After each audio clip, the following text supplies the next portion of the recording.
العقوبات على سوريا انتهت شفهيا، لكن شو هو الجدول الزمني لحتى تنرفع عمليا؟ خليني أذكرك بكم نقطة.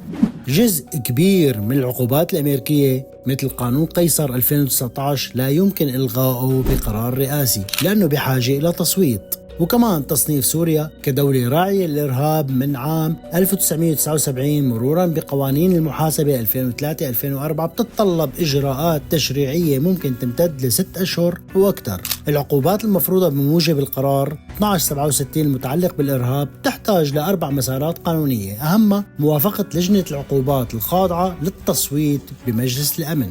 أمريكا بتقدر تضغط على حلفائها، لكن مواقف دول مثل روسيا والصين ممكن يأثر على الجدول الزمني. اللي بيقدر يعمله ترامب بشكل فوري بيتمثل بإلغاء أوامر تنفيذية فرضت عقوبات مثل FTO تشمل أشخاص وفصائل بالحكومة السورية الانتقالية.